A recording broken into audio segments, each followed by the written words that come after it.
Alberto Coan, presido Asociación Civil Río Paraná, una ONG de la ciudad de Santa Fe, Argentina. Quiero agradecerle a todos los que nos están acompañando, personas de Brasil, de Uruguay, de Argentina. Muchísimas gracias. Esta tarde vamos a charlar un poco sobre corredores bioceánicos, transportes fluviales y marítimos, y vamos a tratar de dilucidar cuál es el estado actual y perspectivas de estas cuestiones. Nos interesa mucho, fíjense que el río Paraná da nombre a la asociación nuestra en Santa Fe. Bueno, yo lo que quería estar seguro de eso porque... Perdón, les voy a pedir por favor que muteen los micrófonos. Muchas gracias. Les comentaba que para nosotros el río Paraná es una principalísima arteria de la región, así que bueno, este tema nos es particularmente de nuestro interés. Nos van a acompañar hoy 4 distinguidas personalidades: el ministro João Carlos Parkinson do Castro, del Ministerio de Relaciones Exteriores de Brasil; el profesor Edison González Lapegre, de Uruguay; Germán Bussi, ex secretario de Planificación del Ministerio de Transporte de Argentina; y Guillermo Dietrich, ex ministro de Transporte de Argentina. Muchísimas gracias a los 4. Bueno, también quiero agradecer a Pedro Iser, porque este es un emprendimiento en conjunto de Asociación Civil Río Paraná y Sescos de Montevideo. Quiero agradecer a Pedro Iser, que es el director ejecutivo de Sescos, un gran amigo. Bueno, Pedro, muchas gracias por todo y te paso la palabra. Muchísimas gracias, don Alberto Coan. Es un gran honor para Sescos poder trabajar en conjunto con la Asociación Civil Río Paraná.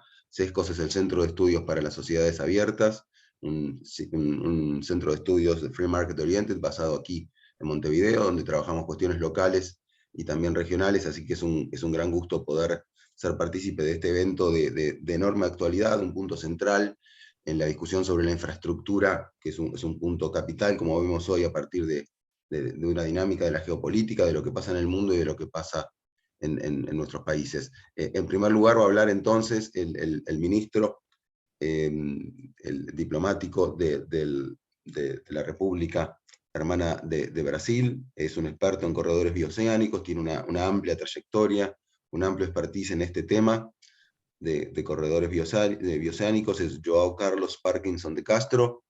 Señor ministro, muchísimas gracias por estar aquí, muchísimas gracias por estar a los demás panelistas que presentaremos a continuación. Le doy la palabra. Muchísimas gracias y buenas noches a todos. Es un placer estar con ustedes. Agradezco la invitación, Alberto, a todos. Sescos también, obviamente, por la organización de esta reunión virtual, que es un placer participar. Con respecto a la temática de corredores rodoviarios bioceánicos, yo desearía mencionar algunos elementos importantes que componen la reflexión más presente de esa temática en Brasil. El primer tema es, por muchos años, décadas, el gobierno brasileño estuvo muy preocupado en mejorar la accesibilidad a los puertos marítimos, a evitar la congestión de camiones en Santos y Paranaguá. O sea, se hizo todo un esfuerzo, pero que obviamente produjo importantes resultados, pero muy voltado, muy ahí con una mirada mucho hacia el Atlántico. Con los corredores rodoviarios bioceánicos se produce un cambio de estrategia, en el sentido de que es necesario entonces dar foco, dar más atención a las fronteras terrestres, ¿no? Y eso tiene mucho a ver con lo que también está pasando en Brasil.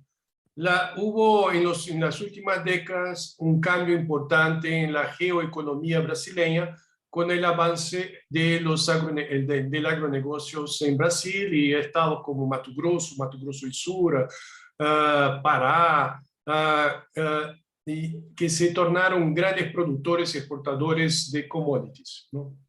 Entonces vemos hoy, por ejemplo, estados que yo llamo de estados articuladores, que son Roraima, Rondônia, Mato Grosso do Sul, Paraná, porque son estados que tienen una propensión a exportar muy expresiva, y yo diría mismo en términos percentuales mayor que los estados atlánticos, como Espíritu Santo, Bahía, mismo estado de São Paulo y Río de Janeiro.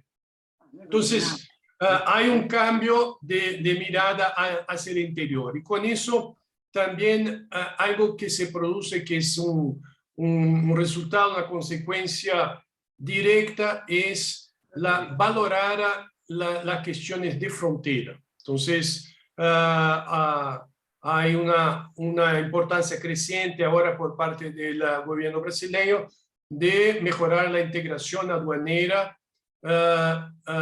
focar mejor los problemas de distinta naturaleza de los ciudadanos que viven en la frontera. Y con eso estamos llevando, obviamente, progreso. El corredor rodoviario bioceánico ya produjo cambios importantes en Mato Grosso del Sur al promover inversiones en Puerto Murtinho. Son 6 nuevos terminales fluviales que están siendo, 4 ya fueron construidos, 2 están en proceso, que ya llevaron a Puerto Murtinho, que era un puerto que no tenía movimiento, a ya estar este año con 600.000 toneladas de exportación de granos y caminando para 1 millón, 1,5 millones el próximo año. Entonces, de un momento en que los puertos fluviales como Corumbá, Puerto Murtinho, no tenían mucha importancia en la logística brasileña, con el corredor pasan obviamente a tenerlo. Otro cambio importante es en la logística de los territorios. Hay un interés creciente por puertos secos, implantación de puertos secos, importación de centros de distribución de carga, conectividad entre el transporte aéreo con el transporte rodoviario, terminales multimodales de carga, ¿no? Entonces, toda esa temática que estaba un poco, digamos, ahí en el cajón, ahora vuelve fuerte en el interior de Brasil. Entonces, y ese es un cambio que yo considero calitativo, porque efectivamente el interior, o sea, aquellos estados que estaban aislados, que estaban sin acceso sea el Pacífico, sea el Atlántico, ahora acaban tornándose protagonistas con el corredor. Es el caso, por ejemplo, de Mato Grosso del Sur, que estaba penalizado por el transporte de carga para Santos y Paranaguá, efectivamente a un costo elevadísimo en función del alza del precio del diésel en Brasil. Para que tengan una idea, el costo del precio del transporte de carga acá de Dourados a Santos sufrió un incremento de 43,9% debido al alza del precio del diésel. Entonces, hay todo un movimiento para promover una logística más moderna, más efectiva, con reducción de costos y reducción de tiempo. Y efectivamente es lo que aporta el corredor rodoviario bioceánico, porque vamos a llevar carga en menos tiempo y a costos más bajos. Otro movimiento importante que se hizo a una semana atrás en Campo Grande, con una reunión que organicé, fue la firma de 2 convenios.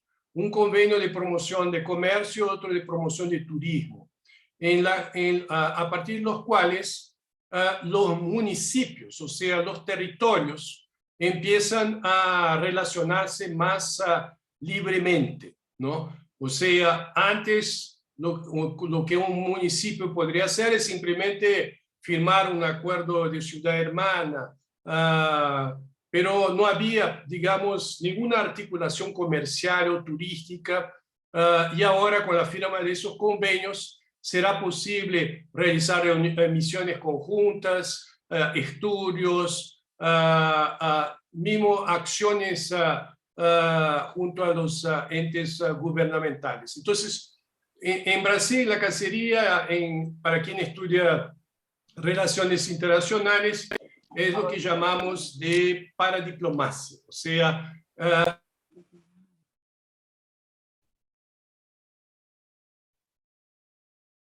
¿Le tocaste algo? No. A todos, ¿no? Sea los 40, a 70 municipios de Mato Grosso del Sur, varios municipios ahí del norte de Chile, municipios del norte de Argentina y de Asunción. Entonces son iniciativas que efectivamente van a acercar los territorios. Aunque exista el Mercosur, existan ALADI y otras experiencias multilaterales, en la verdad lo que nos damos cuenta es que nos conocemos mal. Con los territorios va a haber una mayor abertura cultural, una mayor abertura comercial. Ya estamos identificando nuevos rubros y obviamente vamos a explotar la multimodalidad, porque ya estamos promoviendo convenios entre los puertos, el puerto Barranquera, el puerto de Puerto Murtinho, ¿no? Vuelos charters entre el norte de Chile y Campo Grande. O sea, con todas esas iniciativas, ese es un punto muy importante para Argentina y para Brasil, obviamente. Es importante, es necesario identificar nuevos motores de crecimiento económico. Y obviamente con los corredores estamos generando un nuevo eje, que es el eje de los territorios. Ustedes están al tanto que la Transchaco, por ejemplo, rompe con el aislamiento del Chaco paraguayo, 60% de su territorio, ¿no? Conecta con el norte de Argentina, conecta con el norte de Chile, ¿no? Entonces, abre para esos territorios nuevas posibilidades de comercio y de inversión.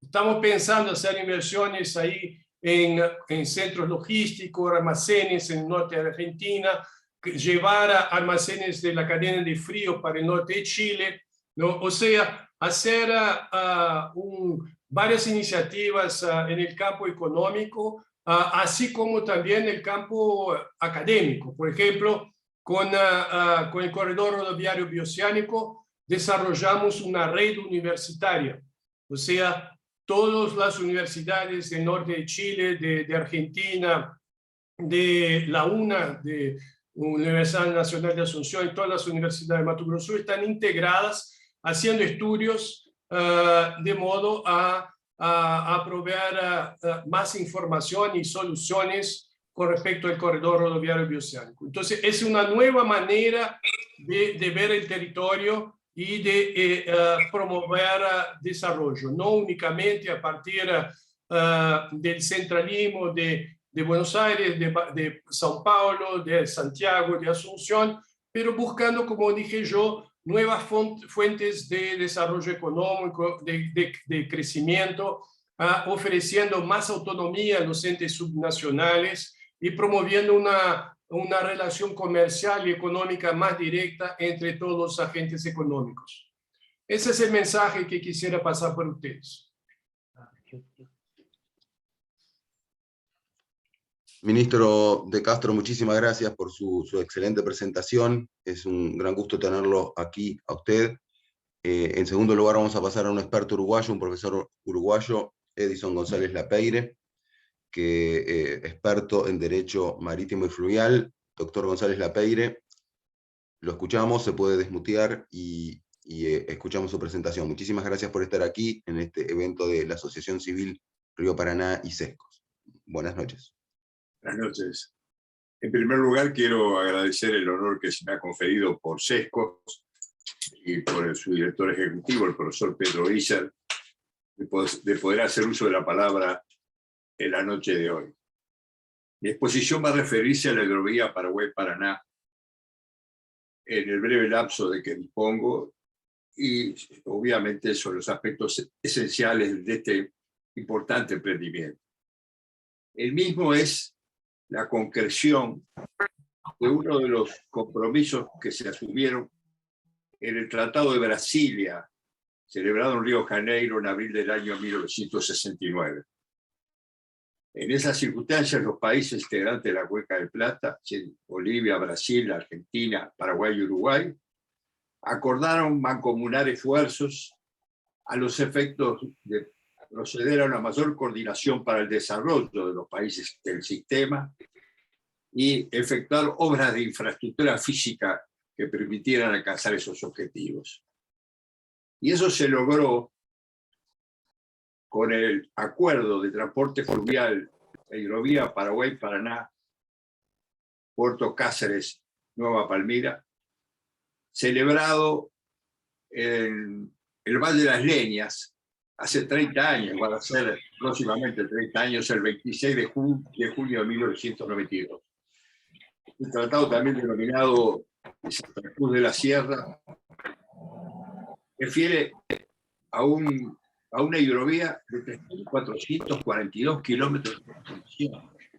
Es una de las más extensas del mundo, con una influencia enorme en una región que se entiende que alcanzaría los 3,5 millones de kilómetros cuadrados. Cuando yo pienso que mi país tiene 187.000 solamente y veo la extensión de la cuenca de estos dos cursos fluviales y una población ubicada en esa área de influencia de 35 millones de habitantes.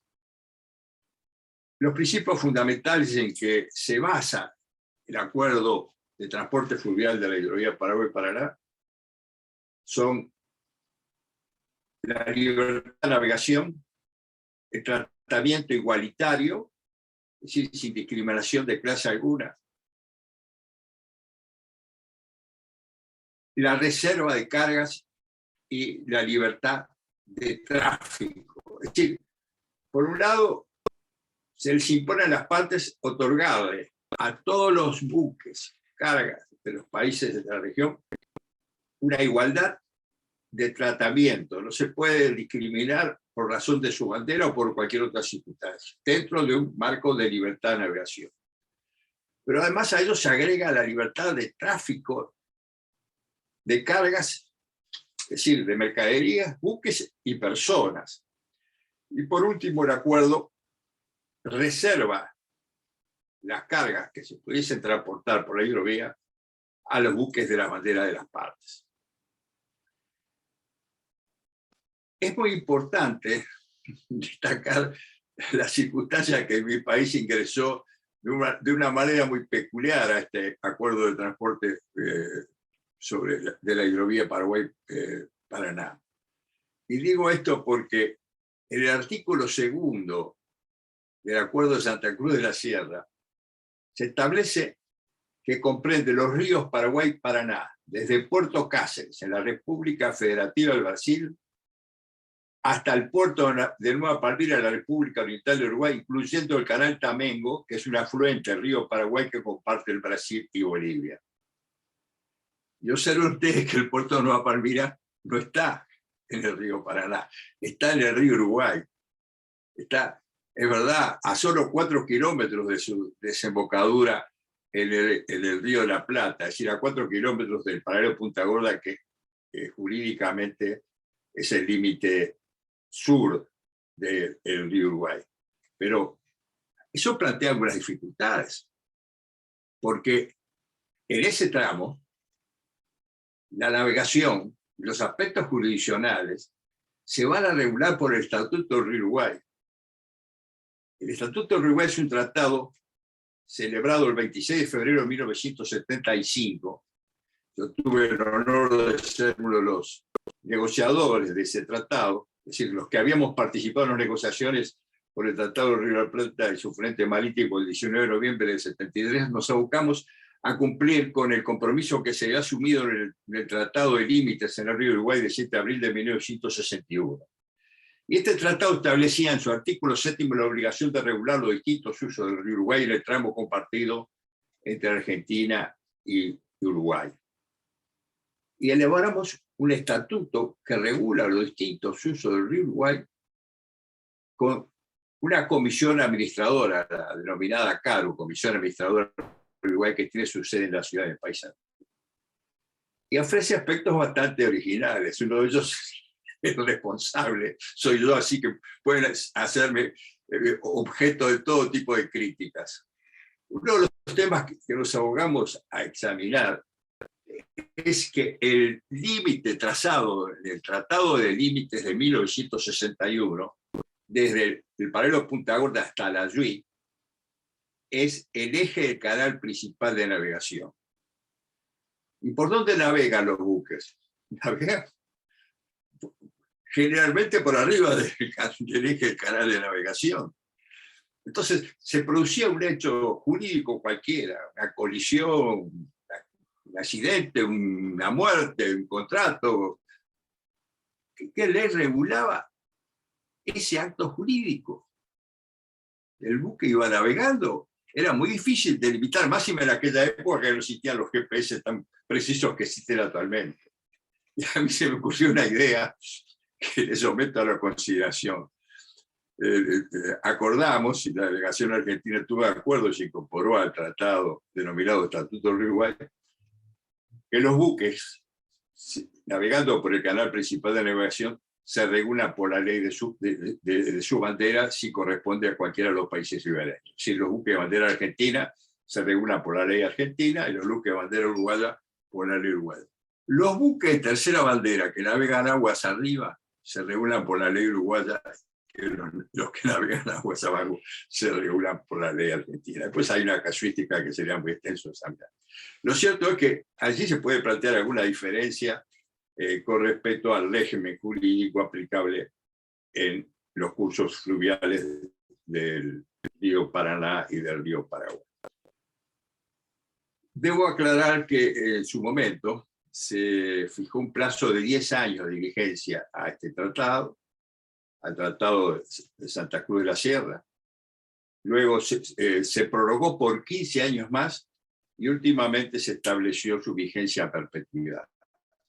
Y dentro del periodo que ha regido se han aprobado una serie de protocolos sobre seguridad de la navegación, sobre seguros, sobre aspectos que tienen que ver con cuestiones aduaneras, sí, todos temas que están vinculados a una reglamentación de los distintos usos para una racional y equitativa explotación de un recurso tan importante como la hidrovía Paraguay-Paraná.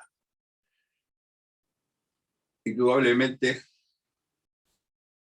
cumplen un rol los órganos que constituyen este organismo. Por un lado, tenemos la CIH, la Comisión Intergubernamental de la Hidrovía, que es el órgano político, digamos, y después la Comisión del Acuerdo, que es el organismo técnico.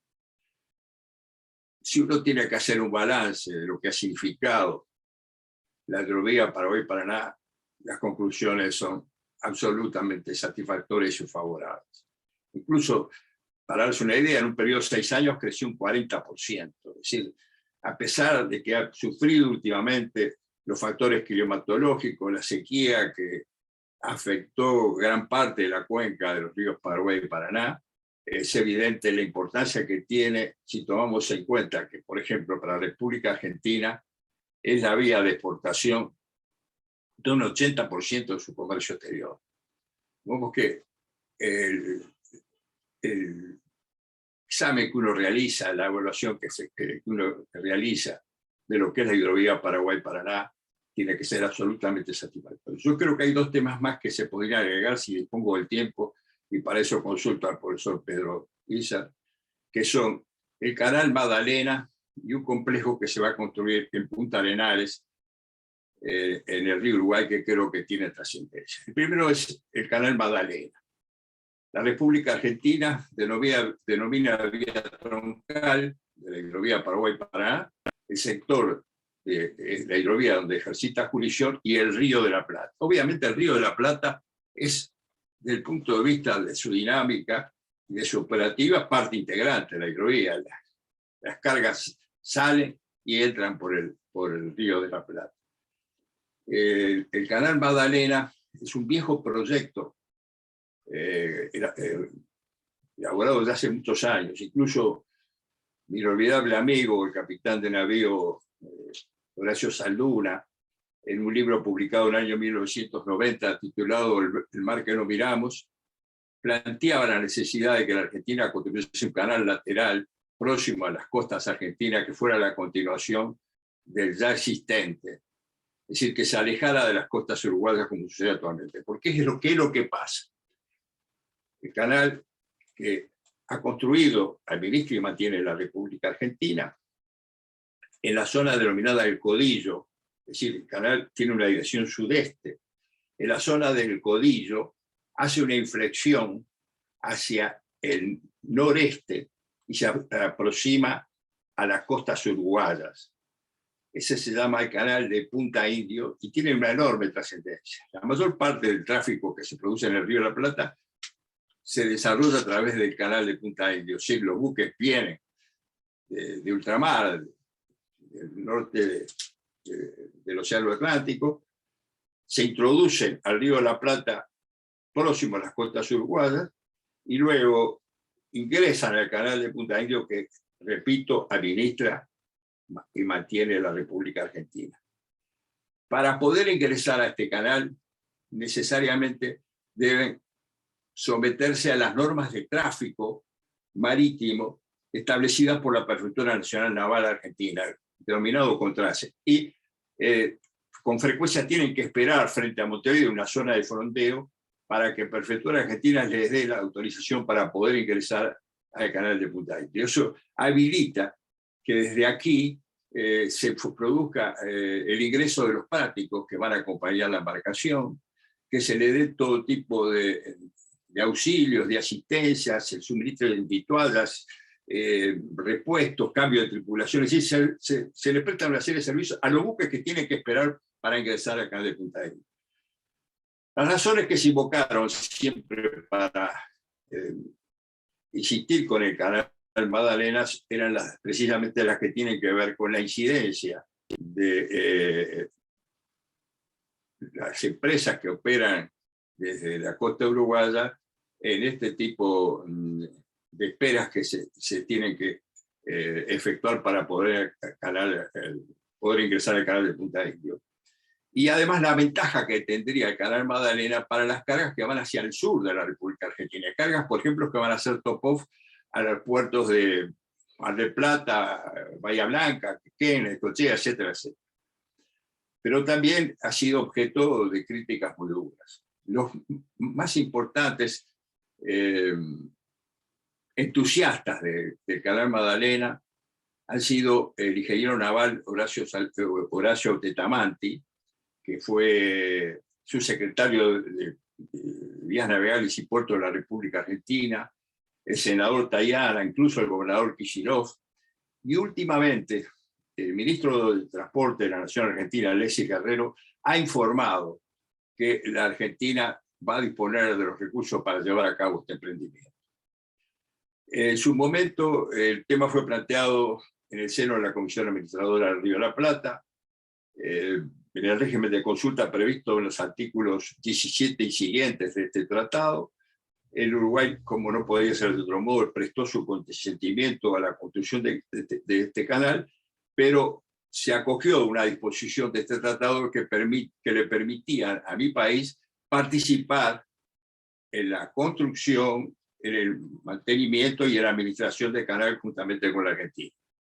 Ese derecho que se le reconoció posteriormente fue declinado, porque este es un emprendimiento que va a ser llevado a cabo abiertamente por la República Argentina.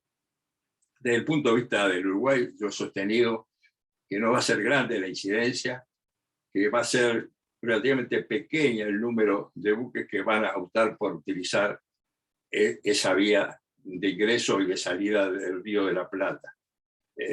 Obviamente, la reducción de la operativa se puede operar y va a perjudicar fundamentalmente a aquellos que suministran servicios a los buques fondeados en espera para ingresar al canal de Punta Indio. Y el otro tema, para no seguir insistiendo sobre esta temática, es el que tiene que ver con un nuevo emprendimiento que se va a llevar a cabo y que tiene que ver con la hidrovía Paraguay-Paraná. Un gran consorcio argentino, PTP, ha adquirido en una zona, en las costas del río Uruguay, el departamento Soriano, a unos 25 kilómetros al norte del paralelo Punta Gorda, 266 hectáreas para instalar allí todo un complejo con una terminal portuaria de gran relevancia, un muelle de 300 metros de lora, 42 pies de profundidad, un depósito de 60.000 metros cuadrados para pasta de celulosa y 16 tanques de 6.250 metros cúbicos para poner allí graneles y líquidos y fundamentalmente combustible. Este proyecto, que ha sido ya aprobado a nivel municipal, que requiere ser examinado por la Comisión Administradora del Río Uruguay en el régimen de consulta previsto en los artículos 7 y siguientes, está estrechamente vinculado con la construcción de una planta de pasta celulosa en Concepción, a 200 kilómetros al norte de la ciudad de Asunción.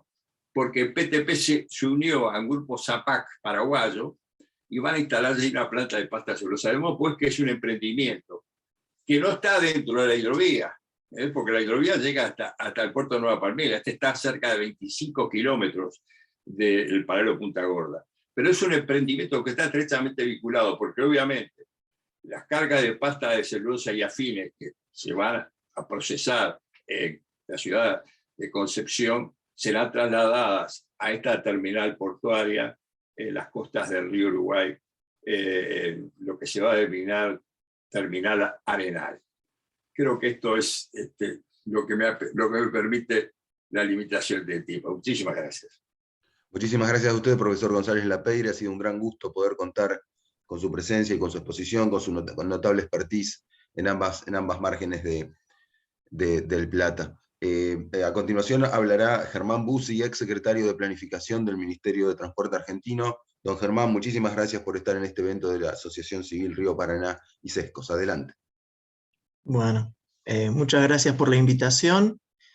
Yo voy a compartir pantalla para... les voy a pedir que me permitan compartir. A ver si...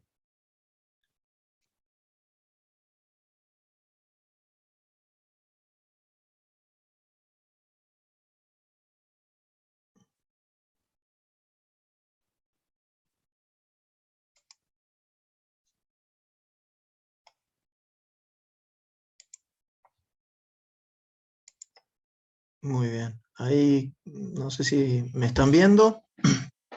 Sí, bueno. Bueno, la presentación va a tener un enfoque, digamos, más bien técnico y asociado al tema de costos. Creo que, bueno, es una perspectiva interesante para esta reunión. En primer lugar, a ver si logro avanzar.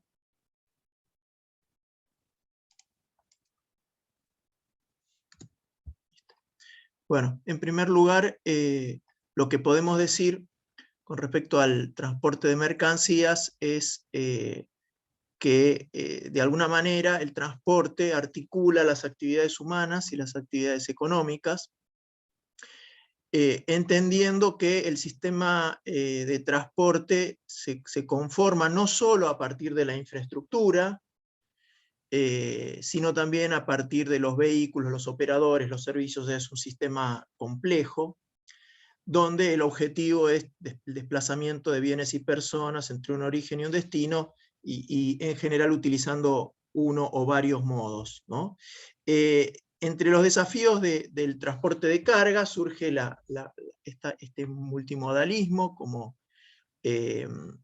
algo que se plantea indispensable, sobre todo cuando hablamos del transporte internacional, el transporte de cargas, tanto de productos de importación como productos de exportación. Entonces, los sistemas de transporte de cargas se plantean desafíos en la medida de la importancia de dinamizar corredores productivos, diversificar la matriz logística, dar distintas opciones a los dadores de carga dentro de ciertos márgenes de eficiencia, y al mismo tiempo crear una conectividad estratégica para los países que permita atraer inversiones y generar nuevas oportunidades de desarrollo, ¿no? En este contexto, desde la perspectiva de los costos, del costo relacionado con dos dimensiones, una dimensión física, que son las toneladas, los metros cúbicos, la unidad de medida que corresponda a las cargas, y la longitud que desplazamos esos bienes, productos, etc. Esa relación de costo por tonelada kilómetro o por metro cúbico kilómetro es claramente muy distinta entre el transporte por agua, que tiene costos por tonelada kilómetro muy inferiores al transporte terrestre, y dentro del transporte terrestre el ferrocarril en ciertas condiciones tiene costos menores que el transporte automotor. Vamos a ver en breve a qué se refiere esa cuestión de diferencias, cuando existen y cuando a veces no existen estas diferencias.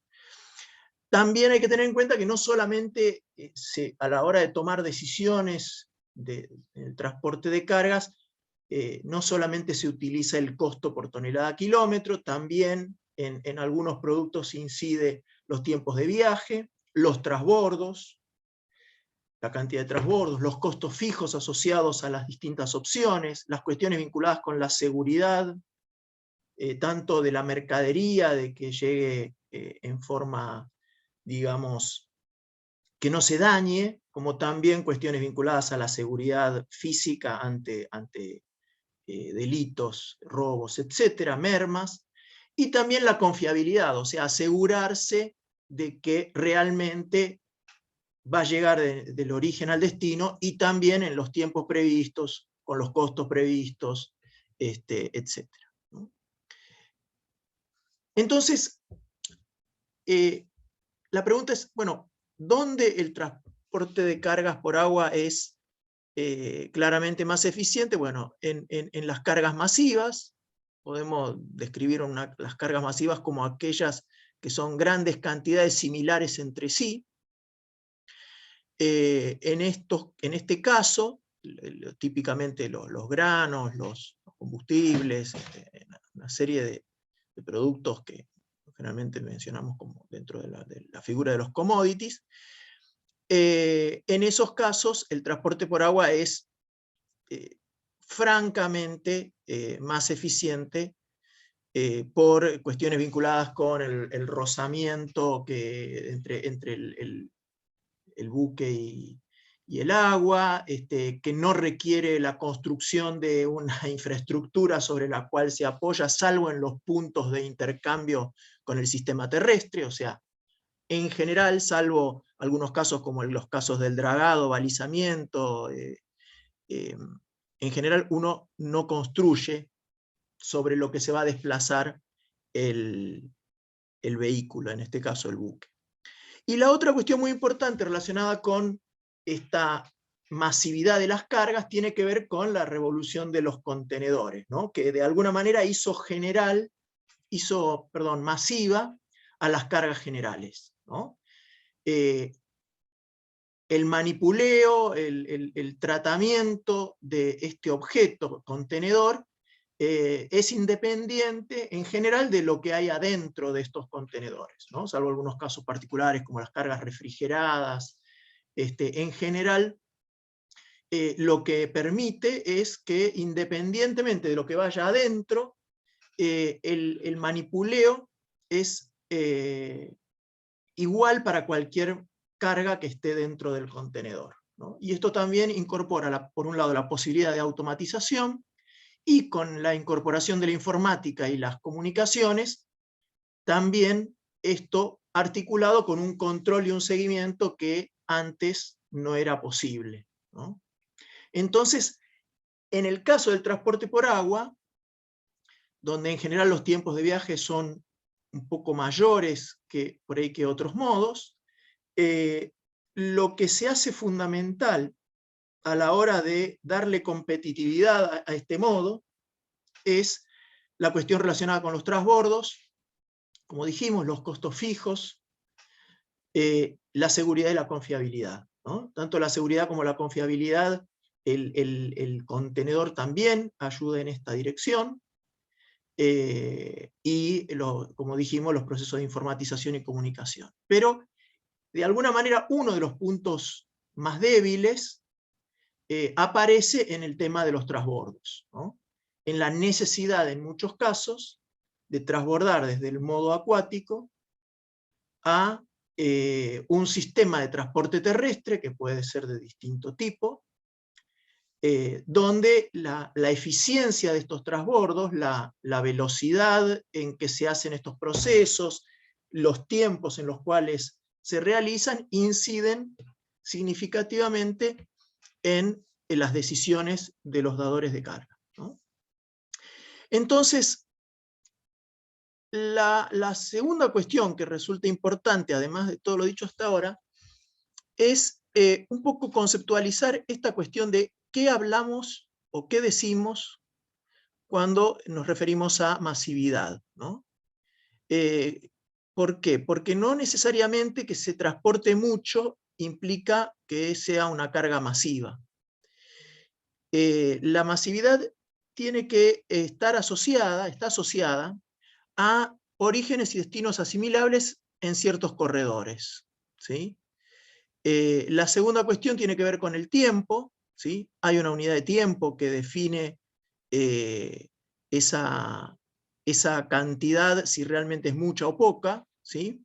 Y estas dos cuestiones se articulan en lo que denominan las economías de escala, ¿no?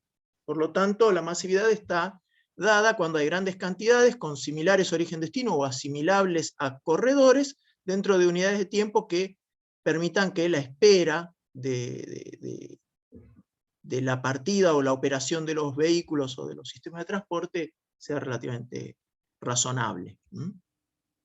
Y en esta cuestión aparece entonces la lógica o la idea de los corredores bioceánicos. Nosotros preferimos hablar más de corredores de integración. En nuestro caso, en el caso de nuestros países que estamos en la cuenca del Atlántico, a veces se sobreestima la idea de cruzar la cordillera por tierra para acceder a puertos del Pacífico, suponiendo grandes beneficios, ¿no? Y en muchos casos, para gran parte de nuestros sectores productivos, nuestras áreas productivas, esto no es así, ¿no? La otra cuestión es el debate eterno entre camión versus ferrocarril. Esto está asociado a los costos variables y a los costos fijos. El camión tiene altos costos variables y bajos costos fijos, el ferrocarril es al revés. Por lo tanto, si no hay una cantidad de producto que justifique la amortización o la distribución de esos costos fijos, el ferrocarril le resulta difícil ser competitivo. La otra cuestión es la direccionalidad. Si va predominantemente lleno y vuelve vacío, esto es un problema también para distribuir los costos fijos. Y la otra cuestión es la demanda estacional versus la demanda continua. Cuando tenemos altos costos fijos necesitamos que la infraestructura y los vehículos operen la mayor parte del año, no pueden estar prestando servicio en un periodo pico muy corto y luego estar ociosa esa infraestructura el resto del tiempo. Y todas estas cuestiones se articulan en la temática de lo que nos interesa en esta charla, que tiene que ver con la hidrovía, las barcazas, los costos de transbordos, y la importancia de romper ciertos cuellos de botella, ciertas ineficiencias, especialmente en los accesos a los puertos, especialmente en los transbordos de barcazas a buques de ultramar, que son, de alguna manera, hoy la cuestión más crítica de nuestros sistemas de transporte. ¿Y por qué decimos esto? Porque en general los sistemas portuarios hacia adentro son muy eficientes, los sistemas terrestres hay distintos casos, el transporte carretero suele ser más eficiente, el transporte ferroviario tiene muchas dificultades para garantizar esta continuidad de la eficiencia en el corredor completo, y en algunos casos no contamos con la masividad de cargas a lo largo del año, y en ambos sentidos, etcétera, para poder justificar inversiones muy fuertes en sistemas que han sido abandonados durante mucho tiempo. Por lo tanto, los grandes desafíos con los cuales nos hemos encontrado en los últimos años han sido esta articulación, esta coordinación de inversiones multimodales para romper o terminar con estos cuellos de botella. En el caso de Rosario, el acceso ferroviario al complejo Rosafé, como bien se mencionó, 80% de nuestras cargas salen por allí, han demostrado ser un desafío difícil. Por suerte, lo que hemos iniciado se está dando cierta continuidad. El Paseo del Bajo, en el caso del puerto de Buenos Aires y de Exolgán, ha sido un ejemplo similar con el transporte carretero, que los camiones circulaban por pleno centro de la ciudad, los accesos viales a Bahía Blanca, los accesos a Zárate, tanto ferroviarios como viales. Hay una serie de desafíos que involucran a muchas agencias, a muchas jurisdicciones, en nuestro caso municipios, provincias, gobierno nacional, distintos ministerios, y todo ello requiere de una mirada estratégica, una planificación que permita saber hacia dónde vamos, cuáles son las cosas en las que hay que invertir y en las cosas que hay que postergar porque hay otras prioridades, y todo eso enmarcado en una mirada que, a partir de una planificación estratégica, vaya luego bajando a nivel de programas y de proyectos cada una de estas intervenciones para romper con esos cuellos de botellas, con esos embudos, con esas ineficiencias que no nos permiten completar un sistema logístico eficiente. Esa es un poco la perspectiva que yo quería introducir antes de darle la palabra a Guillo Dietrich para que un poco cierre nuestra presentación. Muchísimas gracias, don Germán Bussi, ha sido muy claro, muy didáctico, muy pedagógico, así que le pasamos la palabra entonces, por fin, al exministro de Transporte en Argentina, Guillermo Dietrich, que ha hecho una gran labor, según dicen todos, en ese país tan difícil, en un tema tan complicado como este, así que es un gran gusto para la Asociación Civil Río Paraná y para Sescos, ministro Dietrich, contar con su presencia. Lo escuchamos. Bueno, muchas gracias por la invitación y por la introducción. Fue un trabajo de equipo donde Germán tuvo un rol clave también y mucha gente más, en la cual lo que tratamos de hacer y avanzamos es, diría que en hacer fácil las cosas complicadas. Argentina tiene un enorme potencial, como lo tiene Uruguay, como lo tiene Brasil, como lo tiene Paraguay. Afortunadamente para Paraguay, Uruguay y Brasil, las oportunidades se las están aprovechando, y Argentina, lamentablemente, en nuestras idas y vueltas, en nuestras subidas y bajadas, no tanto. Argentina tiene su producción primaria que tiene una potencialidad infinita, y ese crecimiento que ha tenido, tenemos localidades como Charata en el Chaco, que se ha multiplicado por 10 la producción en las últimas décadas, pero no solo eso, sino también el valor agregado que se genera en el procesamiento de los granos, en la industria metalmecánica, en la generación de tecnología para el agro y para el campo. Nosotros tenemos como país un desafío enorme de priorizar. Y priorizar las obras de infraestructura están en función de nuestras cadenas de valor. Digamos, un buen ejemplo ha sido, el ministro brasileño hablaba del transporte de cargas, el trabajo que hicimos con la exportación de arándanos que se producen en Tucumán, vía aérea, con toda la infraestructura que hicimos en el aeropuerto de Tucumán para que esta exportación pueda ser sumamente eficiente, y un puerto seco que después permitió la exportación de limones. Pero en la línea de lo que decía Germán, el año pasado del complejo Rosafé se movieron 80 millones de toneladas de granos y derivados, de los puertos del sur, de Bahía Blanca y Necochea, otros 20 millones de toneladas. Nosotros tenemos una cadena de valor que comienza en el campo, con los caminos rurales, con enormes oportunidades de mejora, que continúa en las rutas provinciales o nacionales, en las cuales hemos avanzado mucho en nuestro gobierno, pero tenemos todavía unos desafíos enormes, o con el ferrocarril. Hemos potenciado enormemente el ferrocarril Belgrano Cargas, que es el que trae la producción del norte de nuestro país al complejo Rosafé. Hicimos todo un ingreso ferroviario con un trabajo de PPP, de participación público-privada, donde el privado financiaba la obra con carga futura, hacía la parte de la obra que correspondía al sector privado y financiaba la parte que era pública, y la infraestructura vial que lamentablemente no acompaña ese crecimiento, esa infraestructura privada que hoy es una de las más eficientes del mundo.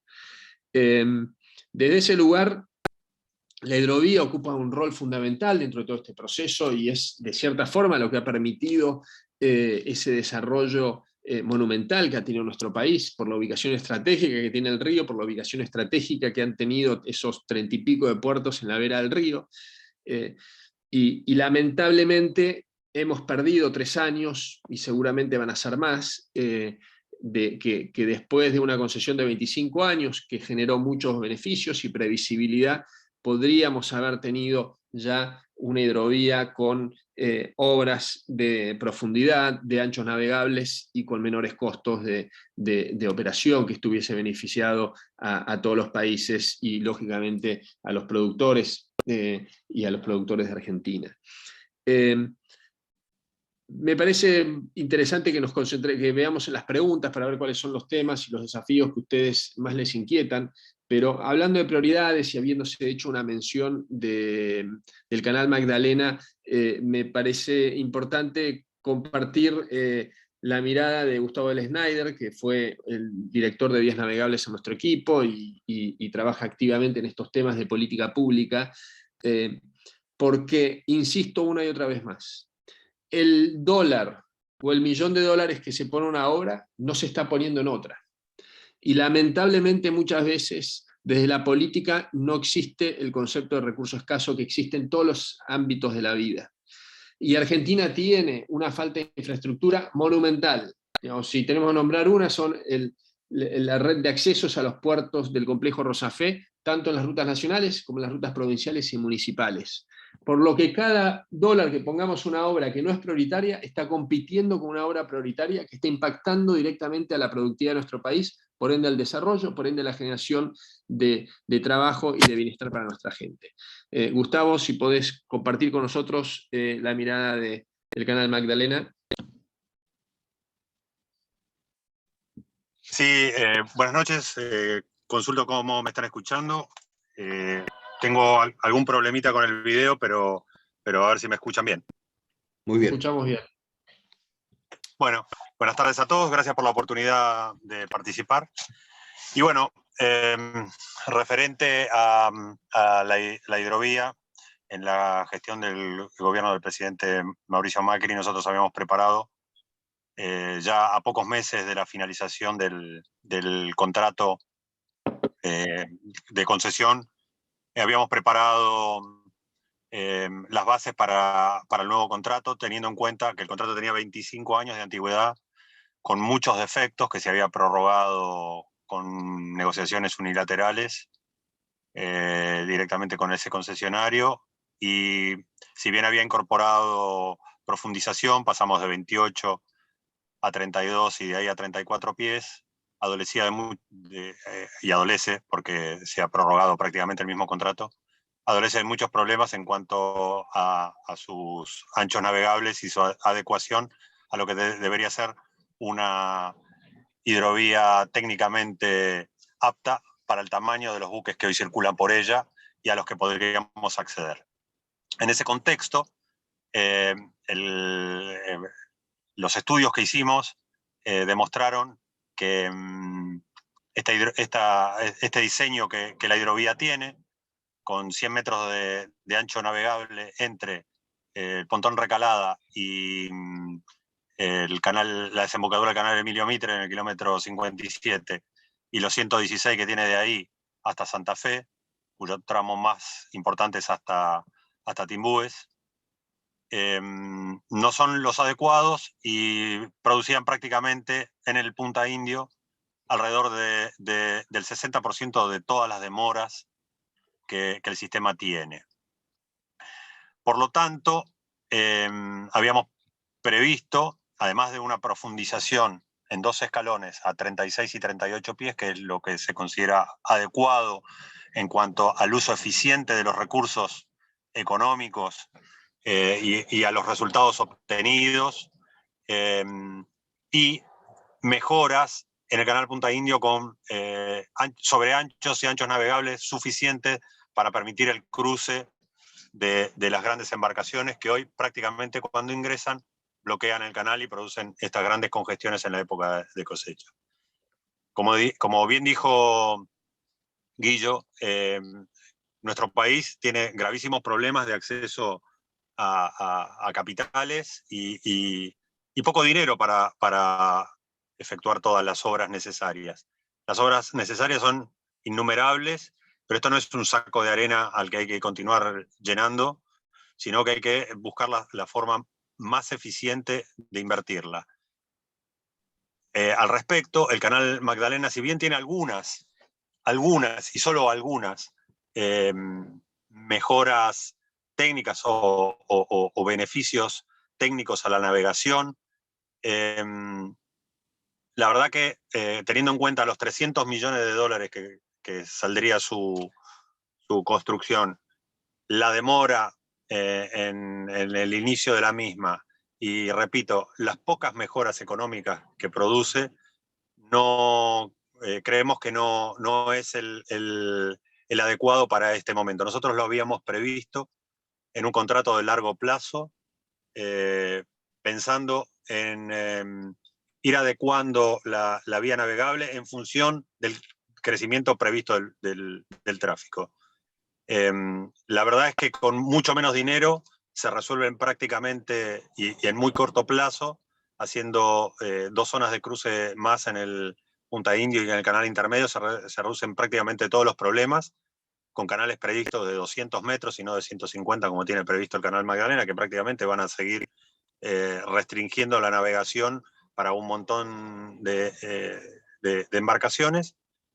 Y los conflictos que se le quieren endilgar de orden político y técnico con respecto a la regulación de la navegación, la verdad que son inexistentes. Toda Europa, y en particular el Mar del Norte, tiene canales compartidos con los países vecinos y se resuelven simplemente con lo que se llama un roundabout, una rotonda, así dicha vulgarmente, y una regulación de tráfico que es mínima e incidental. Con respecto a todo el tema que es de servicios que hoy efectúa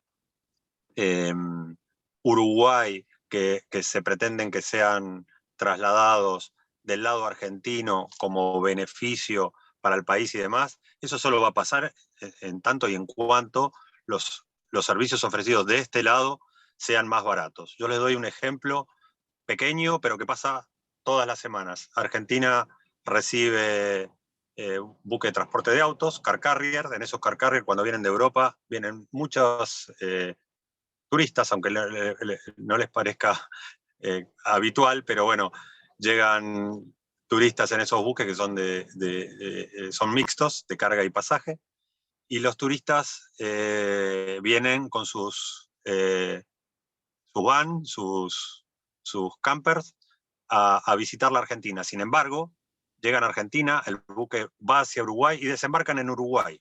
¿Por qué? Porque el sistema argentino es caro, ineficiente y los vuelven locos. Entonces, directamente, ¿qué es lo que hacen? Van al lugar más barato, aunque tenga que quedarse 1 o 2 días más. Bueno, eso mismo va a seguir pasando si nosotros no somos capaces de ofrecer servicios más económicos y eficientes en cuanto a combustible, cambio de tripulación, reparaciones, etc. La realidad es que el desarrollo de los puertos del sur de Argentina no se va a ver beneficiado porque el canal tenga 2 horas menos de navegación, sino cuando eliminemos todas y cada una de las restricciones que hacen que hoy por hoy sea prácticamente imposible cargar en puertos argentinos intermedios, entre Ushuaia y Buenos Aires, por la cantidad de sobrecostos y las ineficiencias que tiene todo el sistema.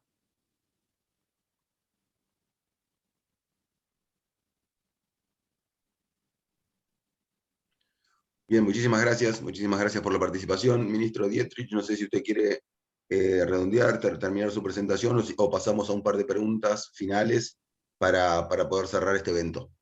No, solo agradeciendo a Gustavo para conceptualizar de que estamos hablando de las necesidades de inversiones de infraestructura,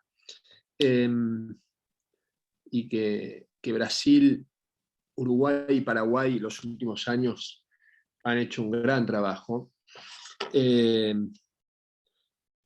La red ferroviaria argentina, que ha sabido ser la red ferroviaria de cargas, un orgullo y una referencia a nivel mundial, siendo uno de los países con mayor cobertura de red de carga en todo el mundo, y hoy prácticamente en desuso o en mínimos históricos de transporte de carga, siendo su récord histórico de carga en el año 1938, requiere para recuperar su red troncal 10.000 millones de dólares.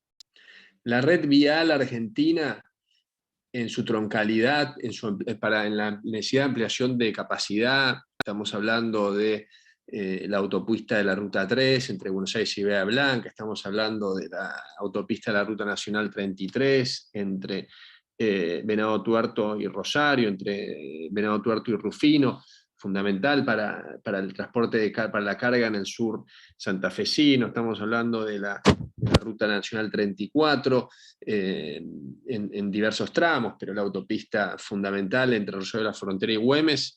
Estamos hablando de una inversión aproximadamente de 12.000 millones de dólares. En esa inversión incluye, por ejemplo, una pregunta que recién llegó por el chat, el puente Paraná-Santa Fe y el puente Resistencia Corrientes, dos infraestructuras que han también quedado saturadas, que están sobrecongestionadas, que avanzamos mucho, se han avanzado en los proyectos ejecutivos, en delinear la traza donde van esos puentes, etc. Pero si gastamos en algo no prioritario 300 millones de dólares, 100 millones de dólares, 50 millones de dólares, esa acumulación de inversiones no prioritarias o en subsidios a aerolíneas argentinas, es lo que tenemos, que esa infraestructura que tendríamos que haber tenido hace décadas, en algún caso no haberla perdida, como el caso ferroviario, no la tenemos, con todas las consecuencias que tiene sobre nuestro nivel de productividad, y teniendo en cuenta que los vecinos van haciendo los deberes, por lo tanto, nosotros vamos dejando de ser competitivos con toda la riqueza que tiene nuestra tierra y nuestra gente. Muchísimas gracias, ministro Dietrich, muy claro todas las presentaciones, les agradecemos mucho a todos.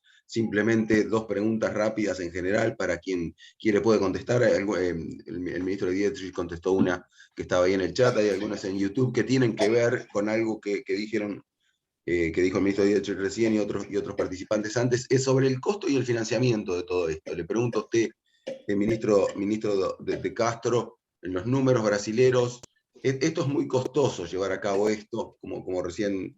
Yo vengo del sur de Santa Fe, vengo de Casilda y la Ruta Nacional 33, que une Rosario y Bahía Blanca, un histórico cinturón triguero. Es algo muy impresionante de ver el estado de esa ruta, de ese lugar clave, por lo mal, ¿no? Por cómo el país ha ido comiendo el capital, y ahí está una cuestión de inversión y de riesgo. ¿Qué número usted puede dar, ministro de Castro, para que uno pueda tener referencia de lo que estamos hablando? De que en definitiva, al final del día, hay una cuestión institucional central, ¿no? Nadie va a invertir y hundir miles de millones de dólares en un lugar que cambiará las reglas de juego en el corto mediano plazo. ¿Nos puede dar un par de números brasileros de Brasil, para tener una dimensión de lo que estamos hablando, de lo que ha hecho Brasil, de lo que va a costar futuras inversiones? También Brasil en una situación de una política, de una situación política bastante especial, ¿no?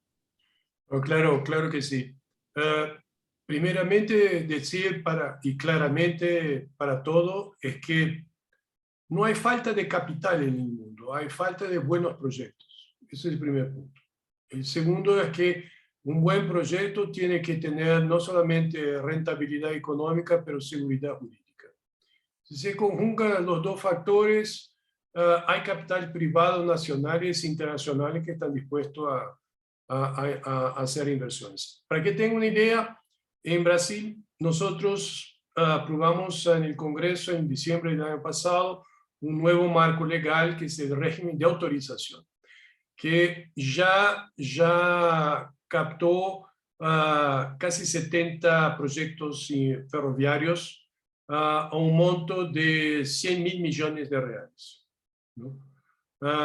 O sea, esa es la idea de, además de las inversiones que ya fueron hechas, promover inversiones de short lines en Brasil para mejorar el transporte ferroviario con una malla más densa, sacando la carga del camión, que obviamente hoy tiene una participación muy fuerte de 63%. La otra sugerencia que también haría es buscar soluciones innovadoras, ¿no? Le doy, por ejemplo, el caso del puente Carmelo Peralta a Puerto Murtinho, un puente que costó 103 millones de dólares. ¿Dónde fueron a buscar los recursos? En Itaipú Binacional, utilizando recursos de la empresa estatal binacional de Itaipú, financiamos el puente de Carmelo Peralta Puerto Murtinho, 103 millones de dólares, y más también el segundo puente de Foz, con 70, 80 millones de dólares. Entonces, o sea, buscar capitales en el sector privado, nacional e internacional, con buenos proyectos. Segundo, buscar siempre fuentes innovadoras, porque las hay, ¿no? Crédito de carbono, por ejemplo, otra fuente, ¿no? Y hay empresas interesadas en hacer también tramos rodoviarios. Estamos ahora con un programa de concesiones aeroportuarias y rodoviarias muy fuerte. Y la sugerencia que haría es esa, buscar entonces el capital privado. Infelizmente no veo recursos para el capital público. Sí. Ministro João Castro, disculpe que le interrumpa. ¿Cómo esos 100.000 millones de reales para inversión ferroviaria, cómo dijo se financiaron? Es un régimen, nosotros llamamos de autorización. Antes era un régimen de concesión ferroviaria. O sea, el gobierno brasileño daba una concesión por 30 años, 40 años para una empresa hacer las inversiones. Ahora, sobre el régimen de autorización, simplemente viene el sector privado y le dice al gobierno, yo tengo interés en este tramo, que puede ser de 7 kilómetros, puede ser de 200, 300 kilómetros, ¿no? Y ahí las empresas están presentándose. Hay empresas celulosas interesadas, por ejemplo, en tener su propio tramo ferroviario. Hay haciendas o hacenderos que tienen interés en construir dentro de su hacienda tramos ferroviarios. Y por lo tanto ya recibimos 79 proyectos para ser aprobados por el gobierno bajo el régimen de autorización. Y ahí le pregunto, es quien toma ese sistema de concesión, o como se llame, por ejemplo, una empresa celulosa, hace la inversión en infraestructura y pone el material rodante y opera. Exactamente, ministro. La empresa de celulosa, por ejemplo, es el caso ahí de El Dorado, Sousa Cruz y otras que están interesadas en tener su propio ramal ferroviario. Llega el gobierno y dice, mira, yo me encargo de todos los riegos, yo me encargo de ese tramo, quiero explotar esa vía. Y el gobierno le dice, bueno, presentame un proyecto para ver si es rentable. Y ahí ellos presentan el proyecto, es rentable, no afecta la logística del sistema ferroviario, se complementa a los ramales ya existentes. Bueno, entonces el gobierno autoriza por 90 años que el sector privado realice a su propio riesgo ese proyecto y haga la inversión. Entonces, es una liberalización en la cual el poder público no interfiere tanto como en el pasado. En el pasado era una concesión, tenía que respetar a determinados parámetros, había multas si no hiciera inversiones, etcétera, etcétera, etcétera.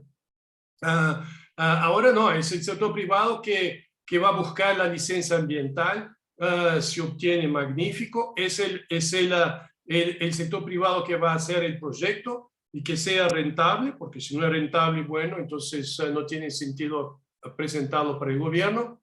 Y el gobierno simplemente va a ver si ese proyecto se encaja en el sistema de transporte ferroviario brasileño. O sea, si no hay algún problema entre un ramal y otro. Por eso que se sirve mucho para el desarrollo de las short lines en el sistema brasileño, que ya tiene varios ramales estructurantes que ya están concesionados. Entonces, fue una manera de atraer el capital privado para presentar proyectos ferroviarios y aumentar la densidad de la malla brasileña, que, como dije, no corresponde a una economía como la brasileña y ni tampoco a la dimensión continental del país.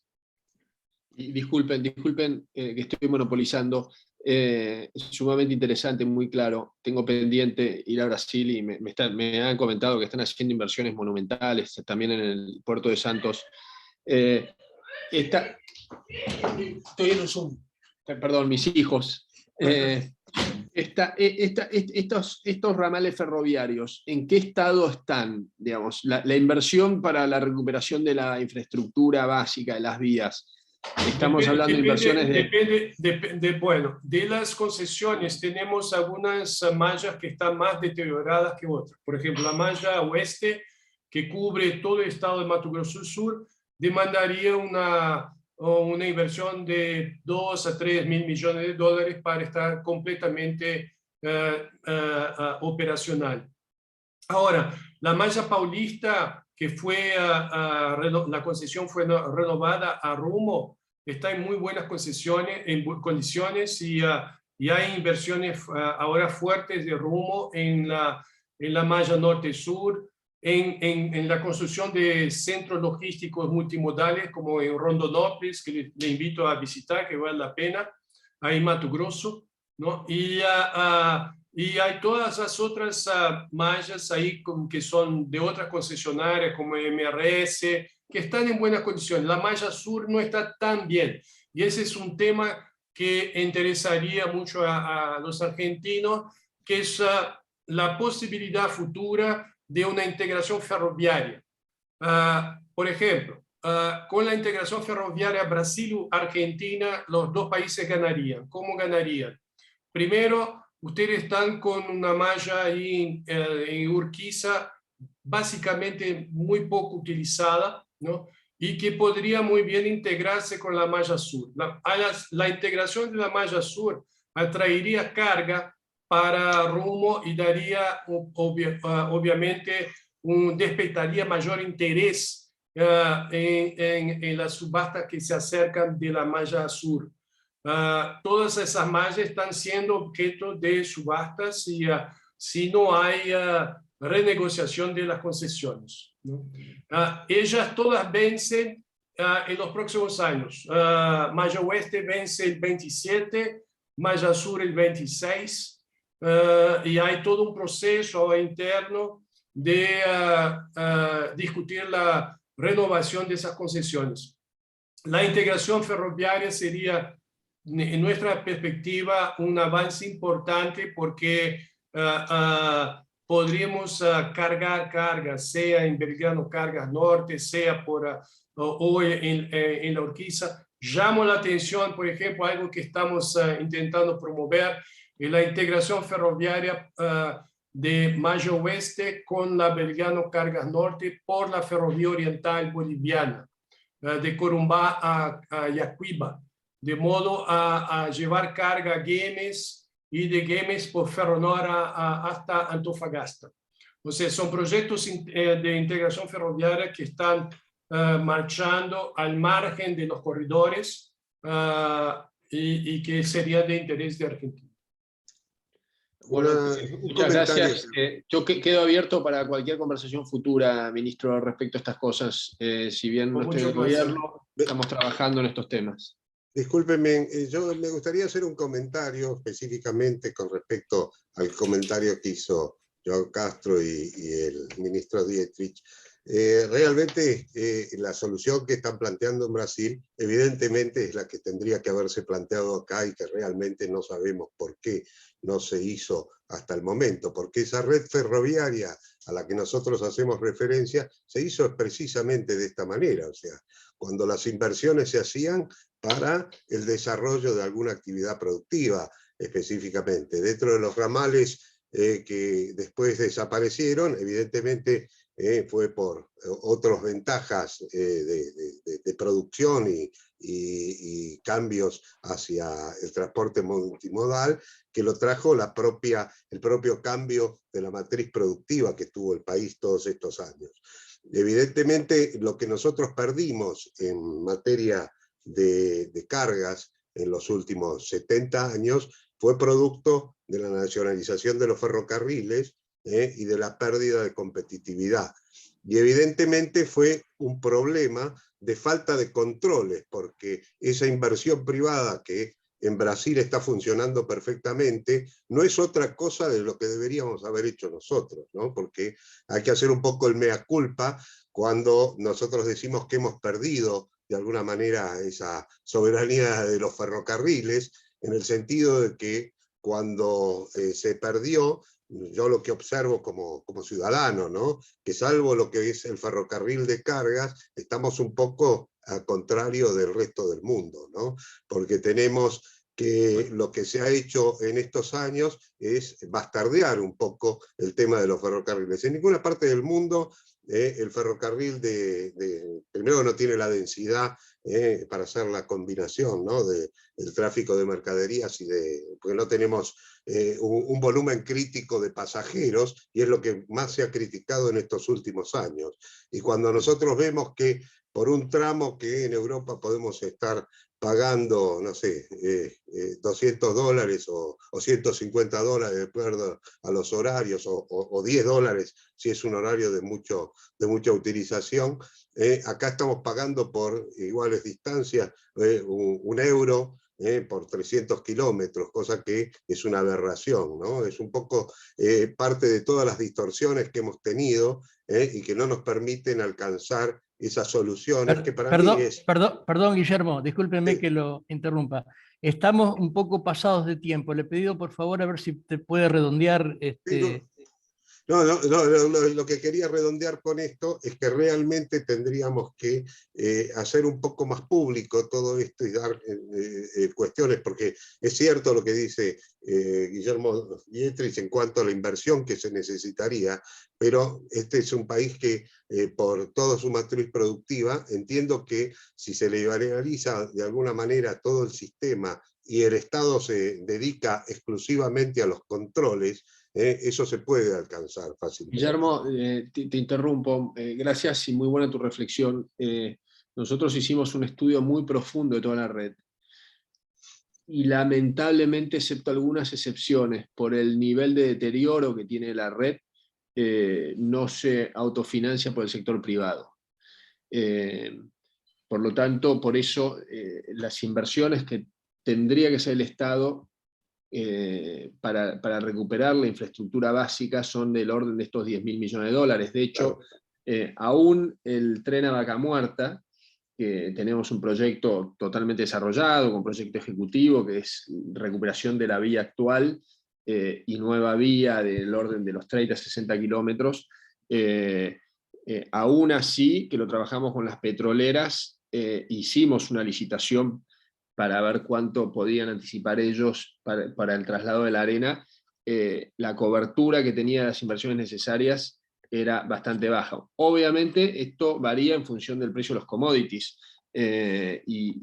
con los precios de los commodities actuales manteniéndose y una economía mucho más estable, algunas de esas ecuaciones podría cambiar. Y terminando la respuesta, coincidiendo con tu mirada, parte de nuestra tragedia es, tenemos todo lo que nos iluminó al ministro João Castro de lo que está haciendo Brasil, y nosotros tenemos un tren Belgrano Cargas que solo en la operación, no estoy hablando de inversión, pierde millones y millones de dólares por año a partir de que fue estatizado. Cuando era privado tenía 3.000 y pico de empleados, creció a casi 5.000, nosotros hicimos una reducción importante y en los últimos 2 años y medio el gobierno actual nuevamente subió en el orden de 700 empleados con pérdidas millonarias. El desafío es enorme, es un proceso largo como son los procesos de los trenes, pero la mirada y la dirección tiene que ser en la línea de lo que está haciendo Brasil, en la línea de lo que comentaste vos. Bueno, estamos un poco excedidos en el horario. Yo les voy a agradecer a todas las personas que nos han acompañado en el público. Un agradecimiento especial, por supuesto, a los expositores. Joao, que es un amigo de la asociación, siempre que lo convocamos está presente. Muchísimas gracias, Joao. Muchísimas gracias, Guillermo. Muchísimas gracias, Germán, no sé por dónde están. Muchísimas gracias a Sesco. Si me permiten un breve comentario, un muy breve comentario. Hay muchos proyectos en Argentina que se podrían licitar de manera de que los privados pudieran hacer los proyectos presentando, por ejemplo, mayor ocupación de mano de obra o mayor pago de impuestos. Entonces es una forma que se podría ganar mucho espacio de inversiones privadas. Entonces, esto yo lo dejo a disposición de ustedes. Ahí puse en el chat a Guillermo Dietrich mi dirección de mail y bueno, estoy dispuesto a conversar y a llevar la idea que tenemos. Bueno, le agradezco mucho. Al señor Martes y a cualquier otro, nosotros estamos trabajando por si los argentinos nos eligen nuevamente. Cualquier proyecto de infraestructura o de lo que fuese que sea interesante para una concesión y para inversión privada, estamos totalmente abiertos, de lo que fuese, puentes, túneles, carreteras, trenes, bueno, el sistema aeroportuario tiene sus particularidades en Argentina, pero estamos totalmente abiertos, creemos que es el camino, de hecho, nosotros así fue como desarrollamos las PPP, todo el acceso a los puertos Rosario fue con un concepto de PPP, con inversión privada, inversiones millonarias al complejo de Timbúes, que no tenía acceso ferroviario.